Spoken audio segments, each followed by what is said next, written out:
family, and the universe. 24 hours of music and talk. Radio without limits. That's why people keep coming back for more. That's ubnradio.com. Welcome to Both Sides Now, featuring the unconventional duo, Dr. Shirley and medium Kellee White.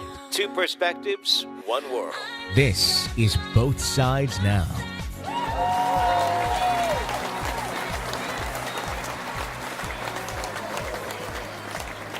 Good afternoon. Welcome to Both Sides Now. I'm Dr. Shirley. And I'm medium Kellee White. And we've got John, our engineer, today. Hello, hello. Yay. So today we're going to talk about family dynamics and everything about families, why we're in the families we're in, what were we thinking? Why'd we pick them? Right, exactly. As Kellee has taught me, somehow we pick them on the other side. Absolutely, I don't know about all that. But yeah, so we will... You said I don't know about all that. Well, because, it's funny because it really helped me with my daughter. Okay, how so? To know that to have this idea that she had picked both her mother and her father. Oh, it feels less blame. There's less blame there. It feels like, okay, so she picked me, so there's got to be something she's correct. learning from me. So, Right. It takes the pressure off a little bit, I guess. Well, it does. It does. It does. And it goes back to that whole idea of, some people who don't believe in that. And for me, it helped me kind of explore what about my parents, what about the lessons in my family I was supposed to learn, and really kind of move forward. So it kind of helped me that way. So it's kind of that thing of who cares? Whether it's true or not true, if it helps you kind of explore more and be curious and move forward, then... That's always a good way of looking at anything in order to be open-minded, right? Yeah. Oh, absolutely. Yeah. I mean, we are all here again. I've said this many, many, many times.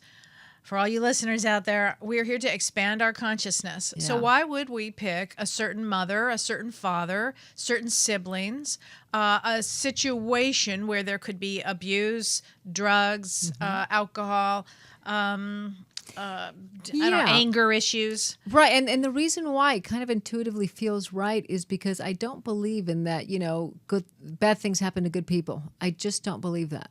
That it's just kind of random and haphazard and, oh, well, that's my lot in life. Yeah, I just don't believe that. I think and if you continue down that road of, oh, well, it's my lot in life, then your soul certainly is not going to have any growth at all. Yeah, for those of us who don't want to come back. Yeah. Then I would suggest really who want to expanding learn yourself all now. the lessons, Yeah. in this lifetime. Right. So then if that's the case, if you really do want to learn all the lessons right now, what would you get out of looking at a family? In therapy, you have families that come in and there's drug abuse or there's alcohol or there's sexual abuse. Yeah. How do you work with those families? Well, it's always important to look at, again, what the lesson is or how that every time that someone comes in talking about someone that created or caused a difficulty in their life, more often than not, and I don't want to say always, but almost always, right?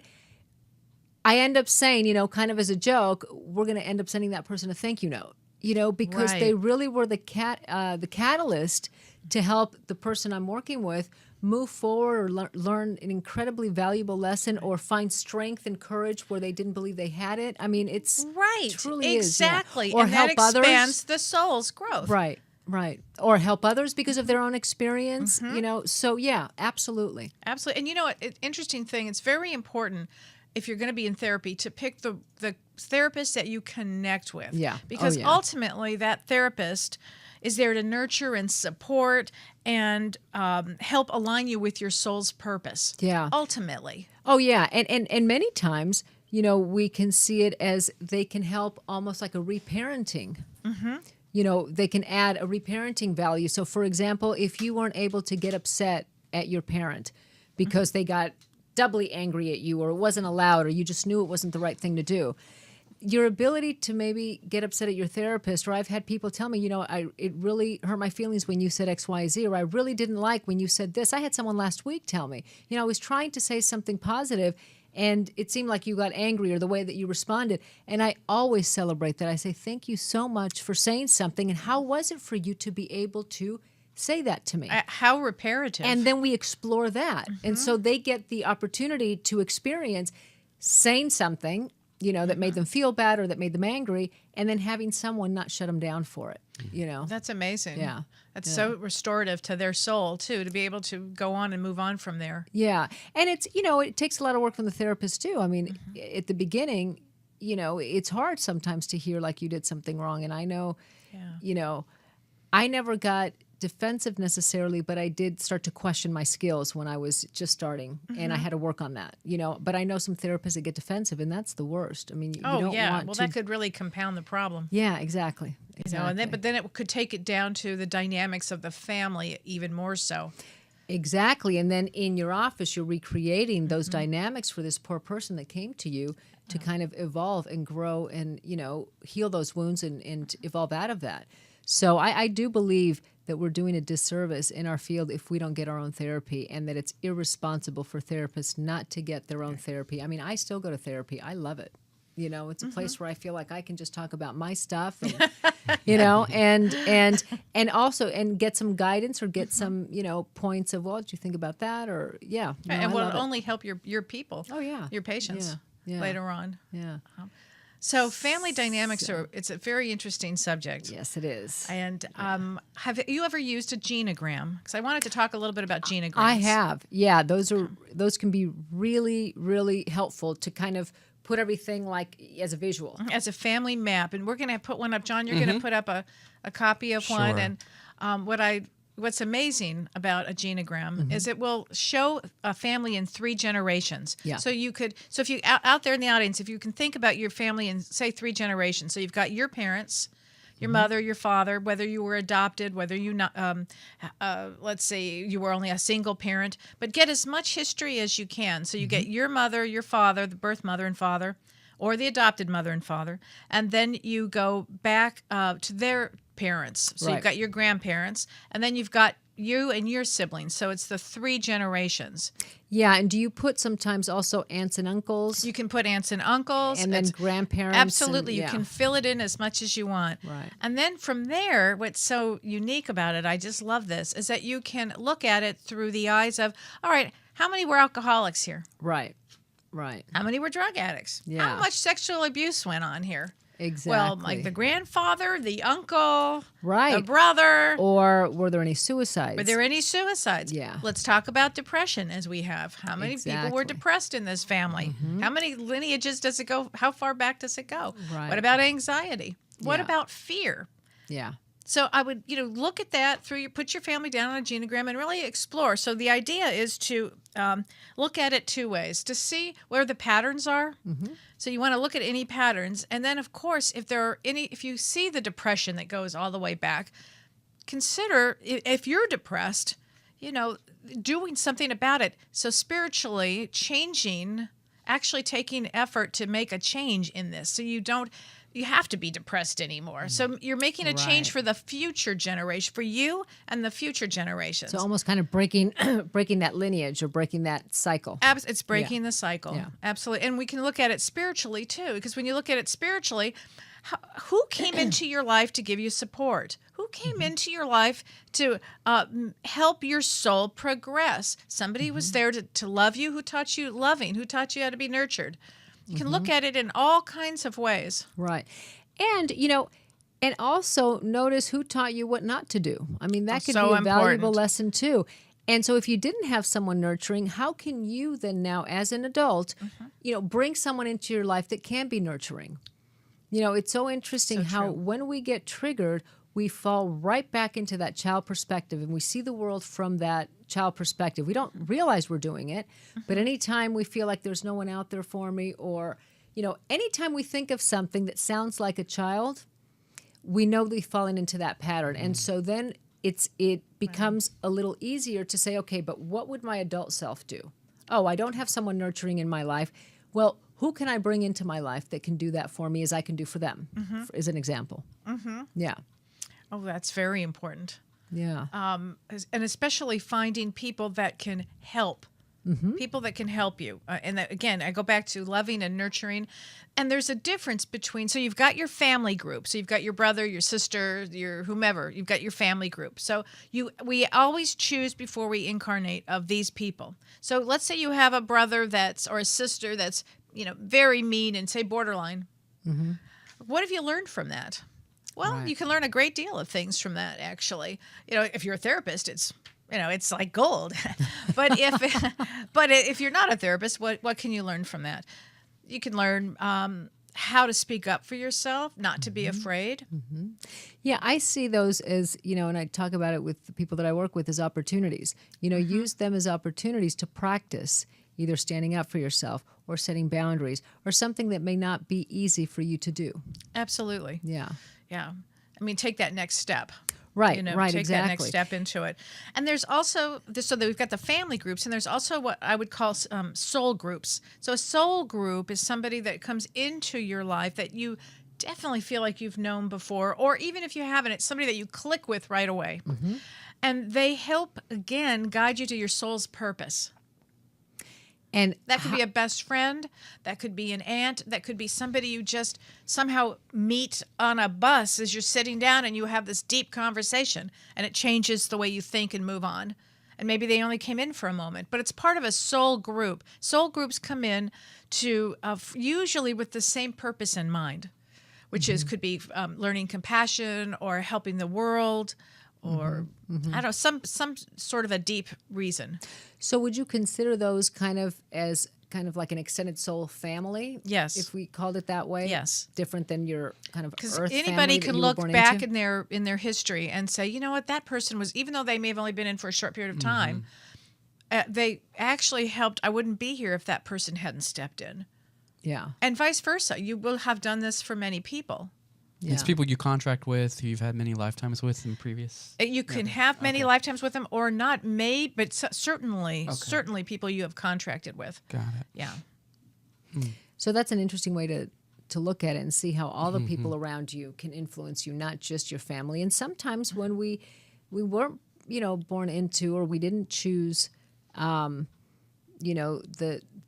what is it, the Brady Bunch as our family to be born into, I think in addition to learning the lessons of that, to also find a family, create a family, through your friends and through people around you that can give you that kind of love and support that we have as kind of a template of what family is supposed to be.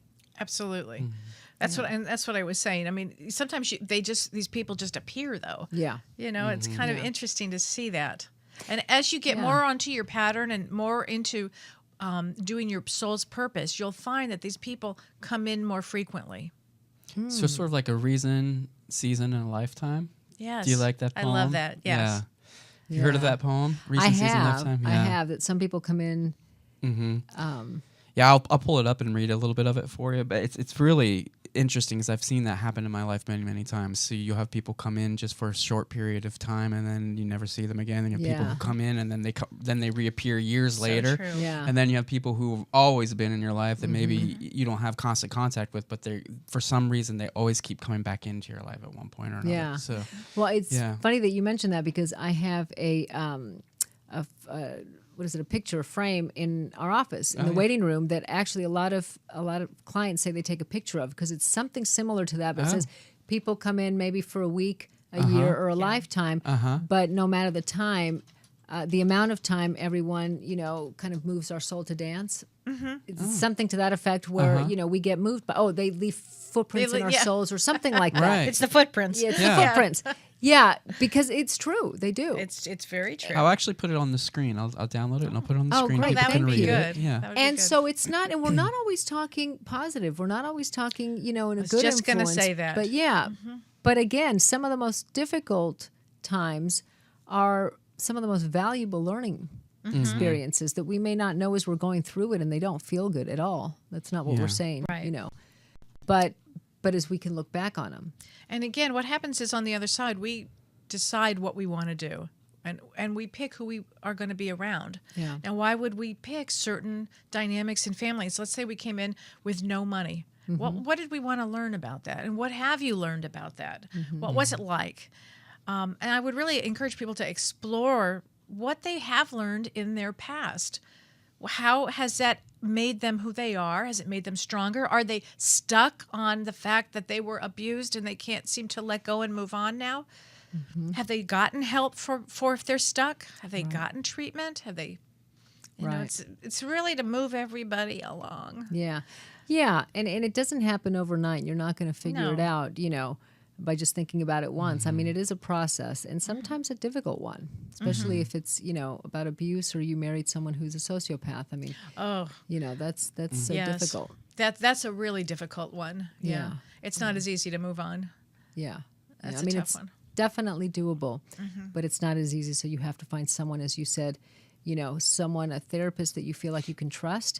You won't know that initially, but you will have a sense, and just because someone has a license and has a degree Right. does not mean that makes them good. Right and does not on. mean that makes them good Does for not. you. I mean, Right. I can be great for some people and not so good for others. So, Right. Oh, and me too. so it Right. doesn't necessarily point to the skill of the therapist. Sometimes it does. But also, that person may or may not work for you. Their style may not be, the style that you can feel. Might be too much tough love and not enough consoling. I was kind just of thinking thing. not enough Yeah. compassion. Right. Yeah. Yeah. So it's important to kind of shop around like you do when you go and buy a shirt. You try on maybe 10 different shirts. It's the same thing. Sometimes some people think that because this person has a degree and a license that automatically makes them good. And that's not always the truth at No, all. and also remember, as we've all know here, all of us, you and I view in this room, we view things with slightly different lenses. Yeah. So whatever lens works for you, you should, talk to your therapist about that. Right. How do they view the world? Yeah. How do they view feel situations? Free. That's a great, it's an important point to point out too, is to feel free to ask questions. Oh, yeah, Absolutely. Ask questions of them. Don't think that just because they're the expert, they're the ones that gets to ask questions of you. And then on Right. the flip side, ask questions of your spirit guide, right? Because they're the ones that Absolutely. have all the information about why you chose your parents and so forth, because they were with you when you picked them, right? That's right, they were. Spirit guides have Yeah. been with us from the beginning. I actually last night had a dream. So last night was it was Halloween. It was the closest to the veil. And I don't know about you guys, but I had some incredible dreams last night. And one of them, my guide showed up in my dream last night. And I don't see him very often. But I thought, okay. And so he was telling me a little bit about what's going to be going on in the next period of my life. And it was a very loving. You'll see with guides that they're very loving. But yes, they do help you figure out what you want to do here. What is your purpose here? And okay, so if your purpose is to learn compassion, you may have chosen a family that is abusive. That's non-compassionate. It's non-compassionate. Yeah. And maybe you're the one that has to bring insight to that family. Yeah. That's a very interesting point. And also birth order. That makes a let's big talk difference. about birth order. Right. Are you the oldest? Are you the middle? Are you the youngest? Or are you one of the middle? Maybe there's 4 kids in your family or 5 kids in your family. And that does make a difference. There's a lot of research out there Sure does. that says there are different characteristics, and there's some research out there that says that that's all BS, and there are no characteristics. I happen to think that of course, I'm the oldest. I know you couldn't tell. So how would you describe kind of that role of the Leader. oldest? Yeah. The leader, we tell you what to do. Sit, talk. Yeah. I mean, seriously. Well, Put that spoon down. Be nice. yeah, and many times, in some more not so functional families, that oldest child could be the parentified child, which is what a term that we Absolutely. called Sure. where that child becomes the parent of the parents. Yes. If maybe the parents, were very young when they had their kids, or even when they were older and didn't, or of age to have children, but were immature, didn't know how to set rules and, Or worked a lot, and then the other kid had to take over. And, exactly, Yeah. or worked a lot. Yeah, That's another yeah. great reason why a child may be. It's usually the oldest that will be the parentified child, the one that kind of takes on those leadership roles. Absolutely. So then Yeah. it could be, what was the agreement between the oldest and the parents? All right. So you're young. I'm going to come in now, and I'll help with this and this and this. What am I learning? As the soul, what am I learning? And how can I help you? That could be a reason too. Or it could be, frankly, it could be in another life, perhaps. Yeah. Karma's now been balanced. It was an opposite situation. And also I wanted to bring up too, you'll see in family dynamics, and I know you and I've talked about this with Sydney, your daughter, Yeah. that often, let's say we're the parents in this lifetime, they've been the parents before. They may have been the mother, the brother, the Yeah. father. Well, I'll tell you what happened once when she was about 4. And I kind of, I've always had this kind of intuitive belief that this isn't it.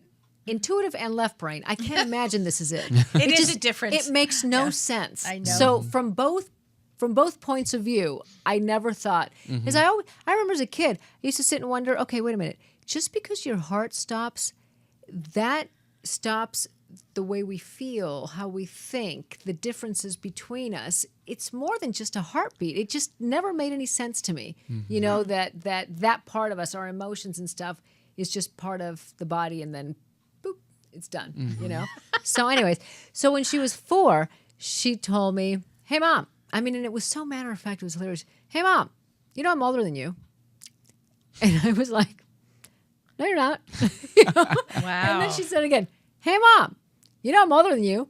But it was so, and if I had met you then, and if I had this knowledge, I would have said, "Tell me about that." Because at that age, they're still, they say that they're still, So what I said, even though I kind of believed it, what I said was, "Okay, but in this lifetime, I'm older than you." Right. And she never brought it up again. It was almost like, okay, she got it, But we would be walking, we'd be going out when she was like 6, 7, 8. She was little.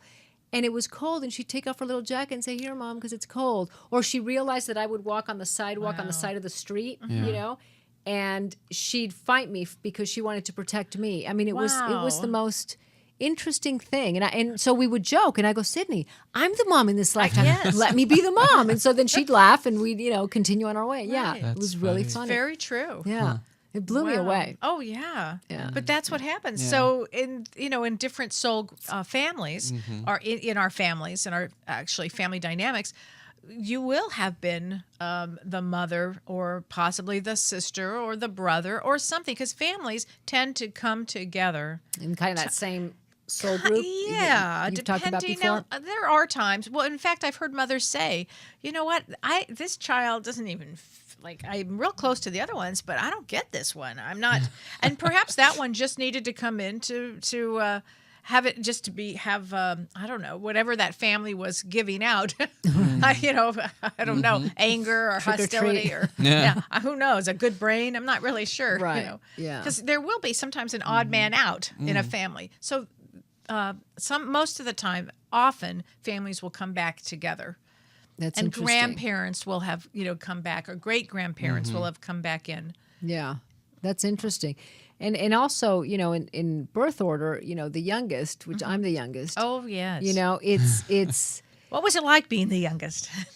well, you're treated, you're kind of treated like the baby all the time. And I would rebel against that because I didn't like that, So you're treated like, "No, that's okay." And, the oldest one always takes over and does it.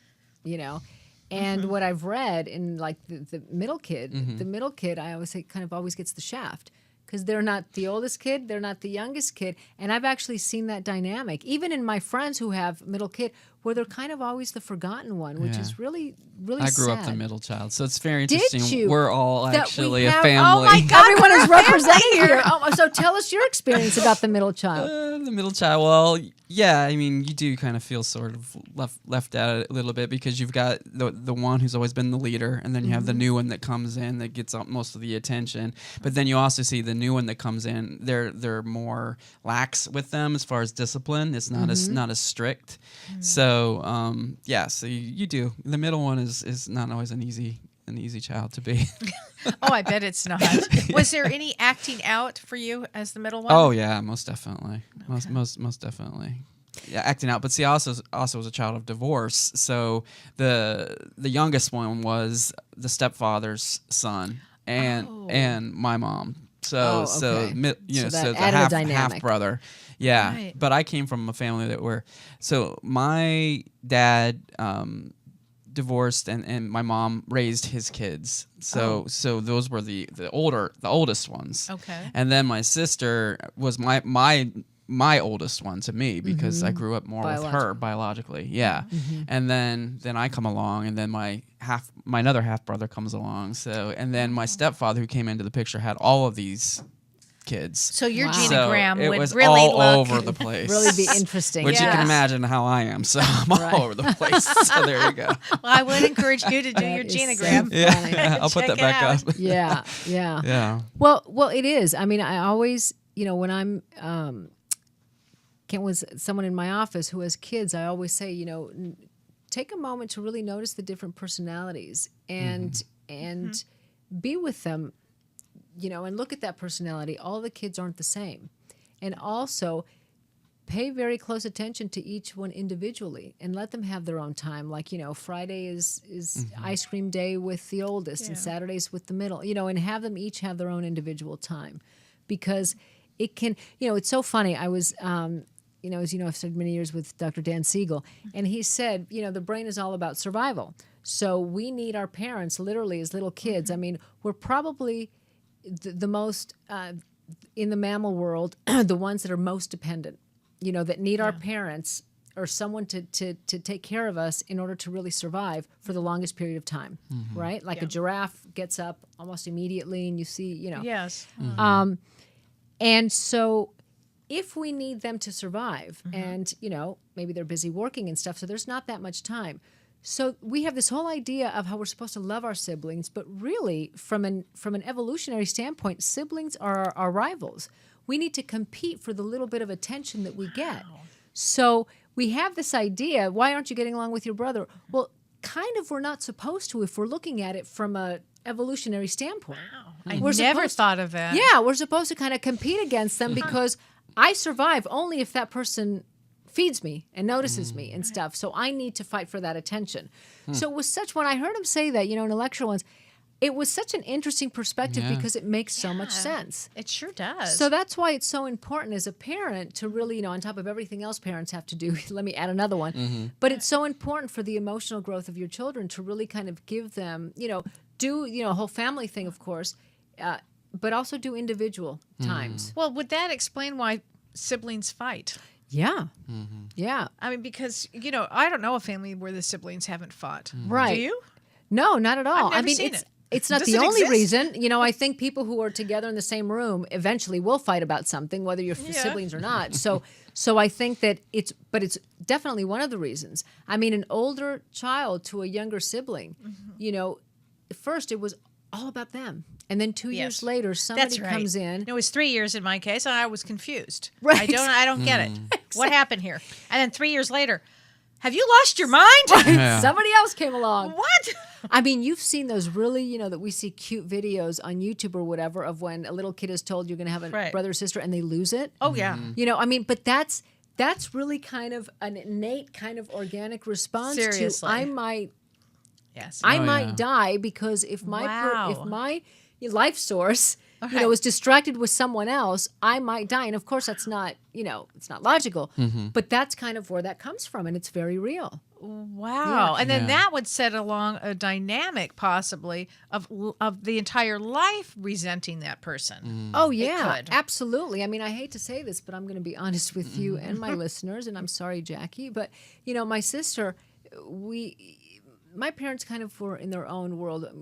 They always wanted to be there for us. Like my dad still calls me at 86. Are you okay? Do you need anything? That kind of thing. But emotionally, they weren't there.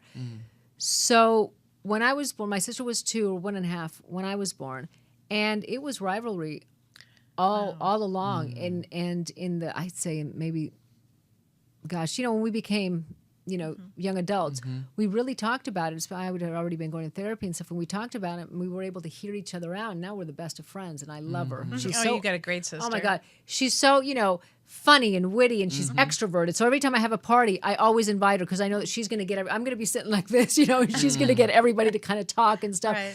So, but it was rivalry, and I think a lot of my self-esteem issues came because she would always put me down, and she was so angry at my mom, at parents, but the kids will take it out on the safest one because I can't take it out on my mom because she might stop feeding me. So she becomes the younger sister, the younger brother becomes the safer person to take it out on, and that's why sometimes the rivalry exists. What about a sibling who is the parental sibling? because again, the mother is not always there because she's always working, and you know, and the father's out of the picture. So if the parental sibling and you're not getting along, and so how's that work? Because that's I was that one. I can probably address that probably better than better than the two of you, the middle and the youngest in this family. I'll address that. How wild is that? Yeah. As the parentified one, and I really did come in as an older. I felt old from the moment I was born. I may have looked a lot younger, but I always felt old, and that I knew exactly what to do. I don't know how that is, but I just was that one. So as the oldest and the more the parentified one, the one who had the most responsibility, I never really attached too much to my siblings. Oh. I really didn't. I could tell them what to do. I could get their food. I do this, but I didn't really emotionally attach to them. I think it feels that way to me. That's interesting. Well, because, you know, I mean, I would think that you would see them as kind of burdens. They're getting in your way of being able to be a kid or being able to do what you want to do. Yes. So in my practice, I see that a lot of times an oldest child or a parentified child, you know, regardless of kind of, you know, it could be temperament. Temperament is the one thing we are born with. Yeah. So if the oldest doesn't have that kind of temperament, but someone needs to take over because the parents either aren't around, as we've said, or there aren't kind of parental figures, maybe it's the middle one who becomes the parentified Actually, child. I know a family, there were 6 of them, and the first, second, and third, none of them stepped up. The fourth one actually took over the family. Yeah. I've never seen that before. Yeah. So I know what you're saying. So, it really does have to do with the temperament. So it has to do, right. And so I see that there's a lot of resentment. You know, as a little kid, you can't get angry. At some level, you know that if you get angry, you run the risk of losing again, you know, being taken care of to live. So the anger kind of goes underground. And I'm not saying this is the case with you, but I see a lot of people sometimes where there's a lot of kind of unresolved anger, but in their adult life, the only people that they've attracted are people that they have to do for all the time. So they're exhausted. Exactly. They don't understand why. Wait a minute, maybe that is me. Yes. Well, it explains my sister perfectly because she was raised to be a people pleaser. Yeah. Yes, And that now is that true. she's in her 40s, like mid-40s now, she is going through a phase where she's ready to take back her power. I won't even say a phase. I'm saying maybe she's just going to take back her power. Yeah. And as a result of it, it's coming out in a way that's we've ever seen before. So my mom is really shocked by it. I'm shocked by it. Wow. And so it's really an interesting kind of dynamic that's taking place. Yeah. And It's very valuable that you can actually view it like that. but the interesting thing is now that and my mom knew she was going to at one point, but now she's saying, you know, well, you owe me for this, this, and that because I did it for you when you were, you know, because now my mom's taking care of her kids and her dogs from time to time. So it's one of those situations where it's like, wow, okay. But so how do you deal with that? I mean, how do you address that? Because that is a situation where, yes, this happened back in the past, and she was taught to be a people pleaser, so the sense of boundaries weren't exactly there. Now she's learning her own personal power. She's met some man who is maybe bringing that out in her, or I don't know. Or not. I'm not sure because I'm not there. I'm, you know, she's back in Ohio. I'm here. Yeah. So it's an interesting dynamic to look at. But now I'm now getting where I'm taking on some of her responsibility that she used to have to help out my mom, and it's interesting because I'm here in California, they're back in Ohio and trying to do this. So, like, for instance, managing an account or something like that, you know, that everyone pays into. So I'm seeing this dynamic, and it's now giving me a chance to shine and be there for my mom. That would be the reason for you to, I mean, for you, if now it's giving you the chance as the middle one to step up, to have that experience. Yeah. But I really do believe that, you know, people need to go to therapy to help And kind she of won't. sort that out. She Well, avoids. that's- It's like she's petrified of therapy for whatever reason, and That's too bad. Yeah. Well, it can be scary. I mean, I always say therapy's not for sissies. Yeah. You know, we still have the stigma where, you know, you're weak, that's why you're going to therapy. Oh, no, it's the strong people that go to therapy because when you have to go in and kind of look in and work with your stuff, that's not easy. But I use that opportunity as a wonderful opportunity to start to work through the anger. And it's not the anger at the parent. A lot of people aren't in touch with that, and it wouldn't be a good place to start. But it's like, okay, tell me about your friend Mary, who always wants from you. How does that make you feel?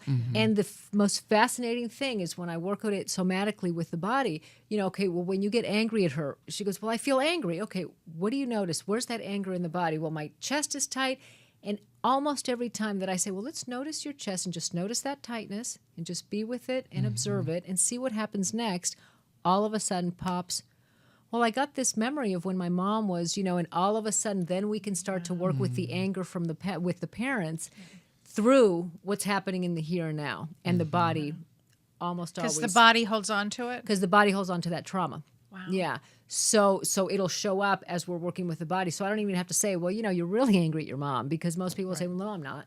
Or I love my parents. They were great people. And so you have to start with what's happening in the here and now. And it's a wonderful vehicle. And once you work through that and you heal those wounds and you work through that anger and let it kind of go through you, then you can. Then it's opened up to choose different people, and you start to be attracted to different people. And how does it feel like when Bill wanted to do that for you? Well, it was hard for me to let him do it. Well, how was it to just let him do it? Well, I almost said no, but then I remembered and I didn't, I mean, so you see these little changes that start to happen. It's so true. Yeah. It's very hard, especially as the oldest, to let other people do things for you. Yeah. It's Yeah. very hard. Yeah. Very We difficult. just have that And We just had this conversation, conversation Kel. last night. That's so funny. I was making dinner last night for my Uh-huh. girlfriend, and I said to Shirley, "I'm exhausted. Yeah. Why are you doing this?" Because I want to. Oh, it was a very Right, funny remember? conversation. You said I had the longest day. You had a I lot of worked people my who ass were, off all day. I was yeah. exhausted. And then she's making dinner for her friend. I said, shouldn't she be making dinner for you? Yeah. And by the way, we could have gone out. I mean, except that it was Halloween, and I thought Yeah. I was going to give out candy. Oh, and not one child showed up. Oh, It's wow. the strangest thing. I wonder, and you live in a really great neighborhood I where you would think a know. lot of kids would show up. I don't know if that's a I'm- tradition of the past. I hope not. I don't know. It 'Cause might it's be fun. going bye-bye. I know. I love it. Well, I because think of the it's fun. safety and people The not safety trusting. issue, Probably. yeah. Yeah, probably. Though I heard one of my Facebook friends was saying he had 500 people show up. Get It's out. Really? 500 kids in Where does the he live? neighborhood he Wait. lives in. I am not really sure, but it's here in L.A. Wow.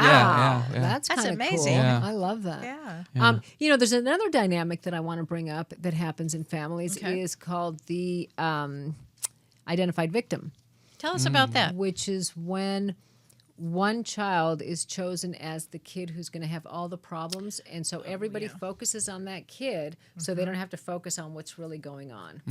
And don't be confused, and I'm going to say this as an always. Anytime there's a kid who seems to be like the, pardon my expression, the fuck up, or the kid that can't get it straight, it is always, let's look at the parents. It's an issue Always. of the dynamic between the parents or what they're doing or what they're not doing, because many times I'll see a whole family and then I'll just work with the parents, and all of a sudden, without the kids and that one kid having therapy, all of a sudden things start changing. And that kid starts acting differently. So, so Well, you have I to just be said careful always, with that. but now that I think about it, in a case where there's borderline, or in the case, it doesn't necessarily can be blamed on the parents. I'm not blaming the parents. What I'm saying is that it's a dynamic that starts with the parents. That's what I'm saying. I don't mean to sound like I'm blaming the parents.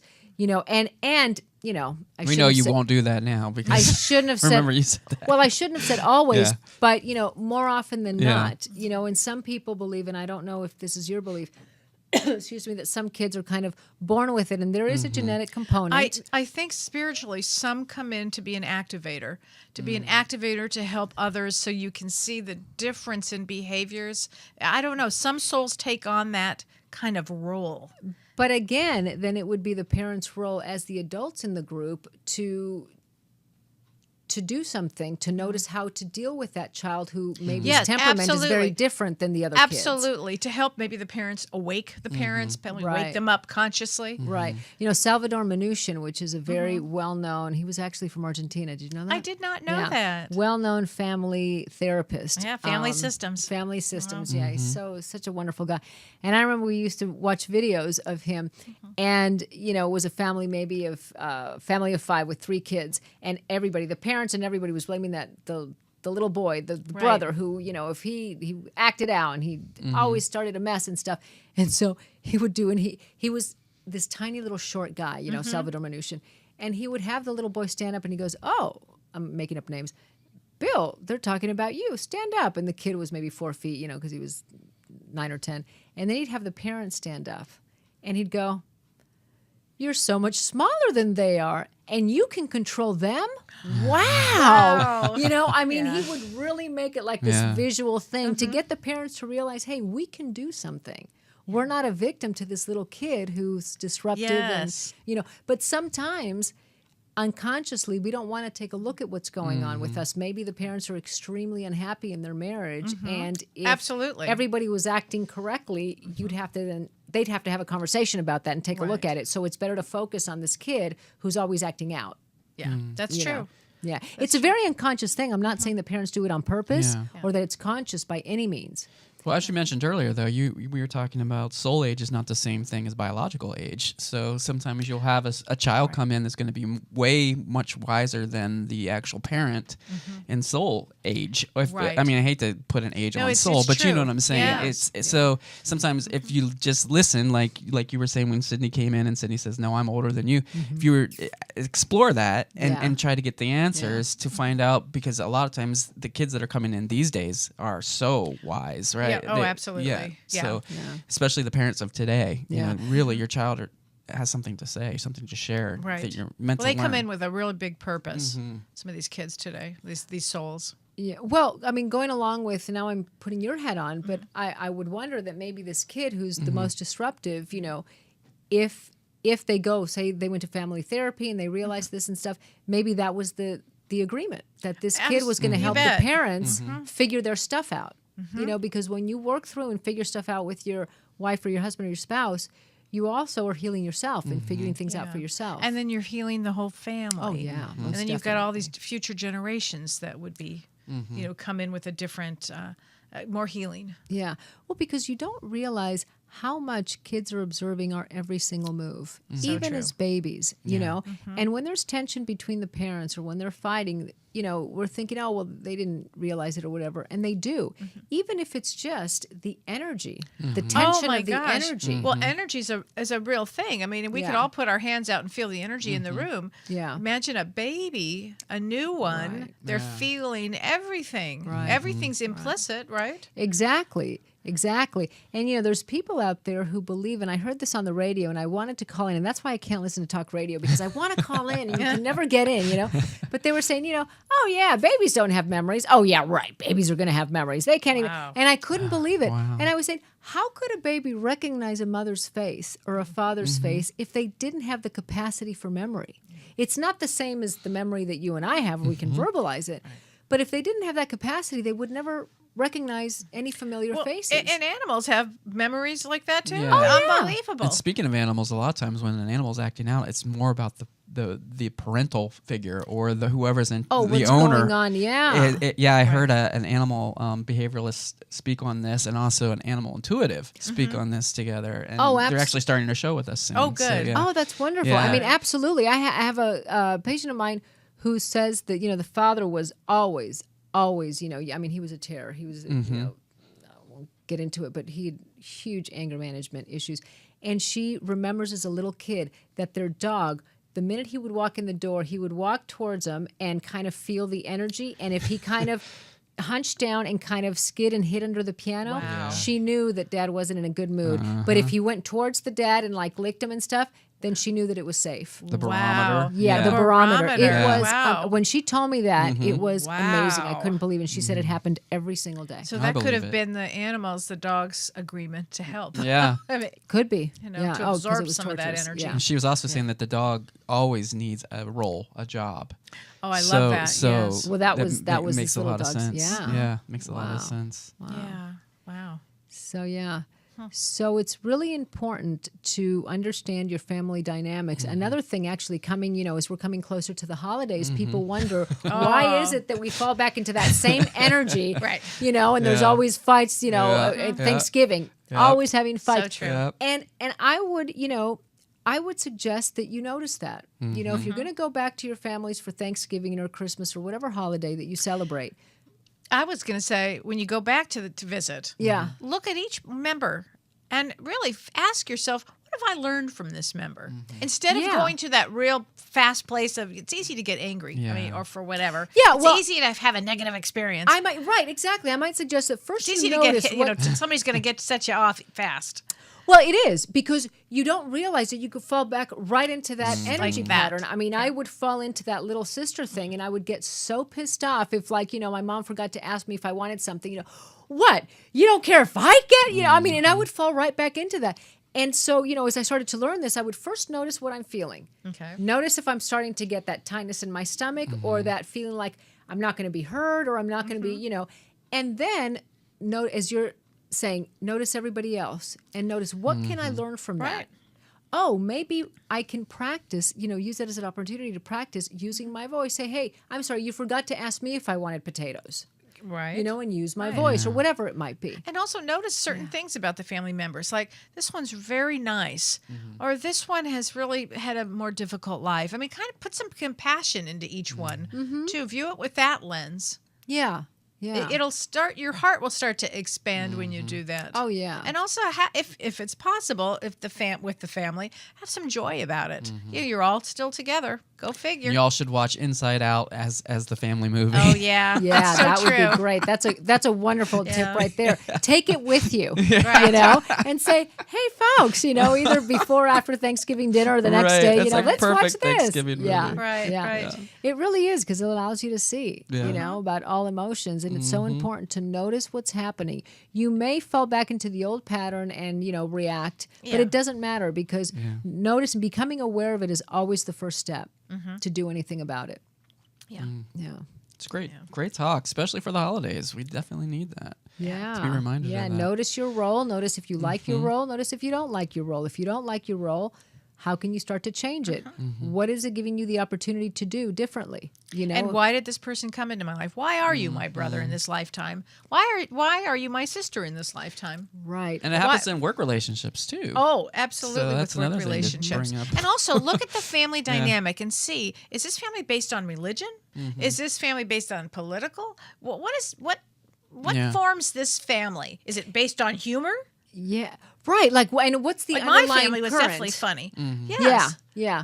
Maybe the religious one has, is the underlying current is fear. And so notice absolutely that. could be fear. But I love that suggestion when you're looking at it kind of from a once removed. Yeah. You're not in it. And so you're less likely to react to it because you're kind of stepping out, but energetically, not necessarily don't sit in a corner, or not, involve yourself. But it's a great way to kind of depersonalize it a little Absolutely. bit. And have no judgment on it. Yeah. Don't be judgmental on this because you do not know why you picked these people. Yeah. But there is a reason. Yeah. There's something, and use your intuition to figure it out, but don't have any judgment on it. Yeah. Just kind of explore it. Expand Absolutely. your view. Expand your consciousness. Absolutely. If you're sick of them always coming to you to ask questions, then throw the question back very nicely. Well, what do you think? Or what do you see as your options? So you're not saying, no, I'm not going to answer that. I'm sick of you always asking me, what to do. Why can't you go figure it out? That's just going to cause a fight. But do it nicely. Do it, well, what do you see as your options?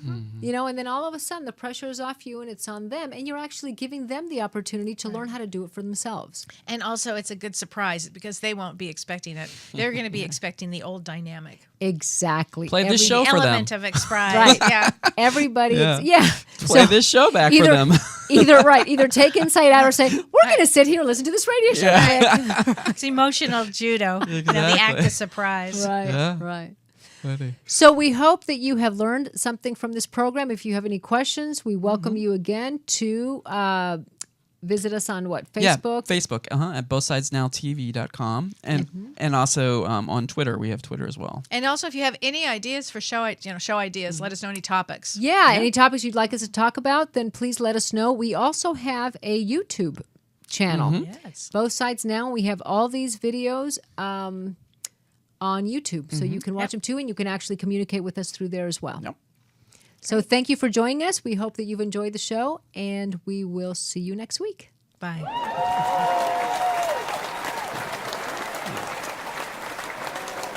You've been listening to Both Sides Now, featuring the unconventional duo Dr. Shirley and Kellee White. Two perspectives, one world.